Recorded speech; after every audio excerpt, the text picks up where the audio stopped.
continue cette série d'interviews et maintenant je suis en compagnie d'Andrada Kovacsi qui est Strategy and Transformation Director chez UiPath. Andrada, bonjour.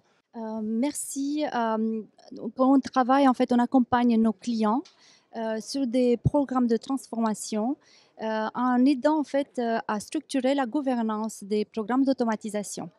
Et la raison pour laquelle j'ai rejoint UiPath, c'est que j'ai démarré un peu ce sujet autour de l'automatisation depuis 2017, où je travaillais dans un grand groupe assurantiel en Europe. Alors, évidemment, un des grands sujets du moment, Andrada, c'est l'automatisation et l'intelligence artificielle. Tout le monde en parle. Aujourd'hui, vous qui êtes en charge de cette problématique de transformation, comment vous voyez les choses à ce niveau-là ?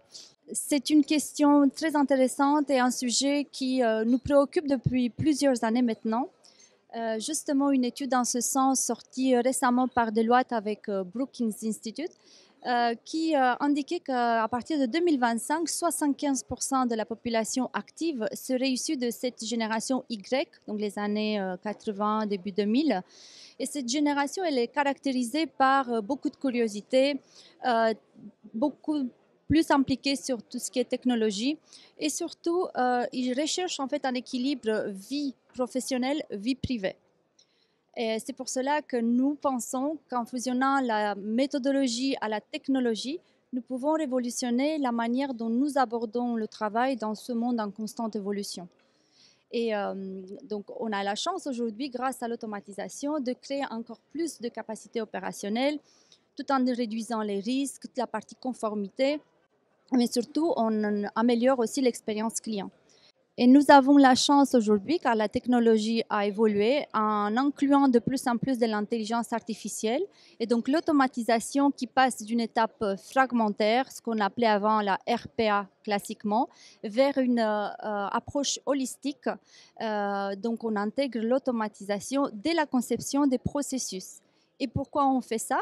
Peut-être répondre aussi à cette question, pourquoi on fait tout ça?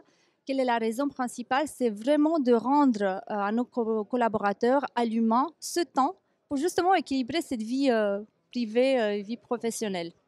Autre question qui me semble importante, puisque justement vous êtes en charge d'aider vos clients à transformer leur processus. C'est quoi les principaux défis auxquels vos futurs clients ou vos clients actuels font face dans ces processus d'automatisation et de mise en place de projets d'automatisation? Je vais vous répondre avec une question. N'est-il pas étonnant que malgré toutes ces avancées technologiques, on n'arrive toujours pas à voir la valeur complète que l'automatisation pourrait nous apporter? Et je vais vous donner deux exemples.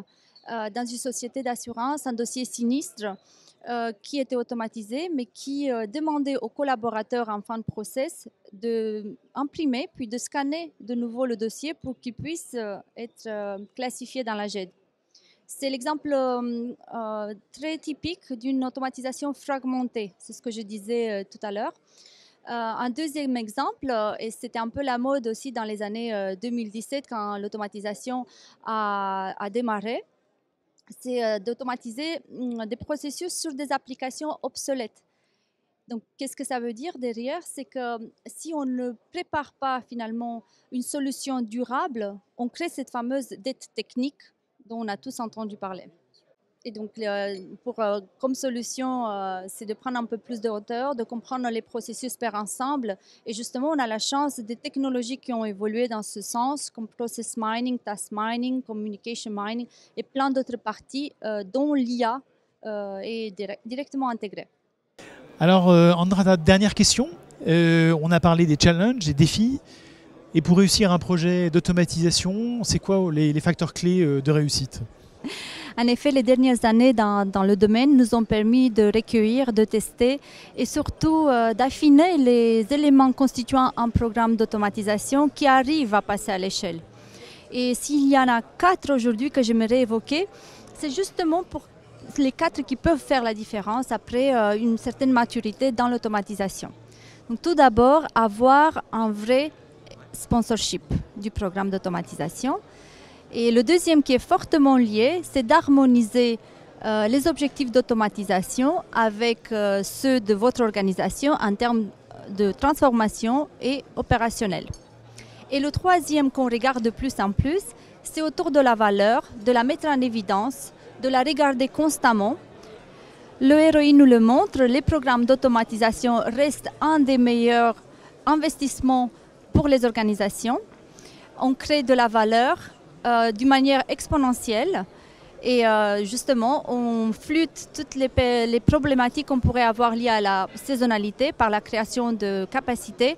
On diminue les risques, on réduit les coûts et tout en augmentant l'expérience, enfin les résultats autour de l'expérience client. Très bien, merci beaucoup et puis bon événement.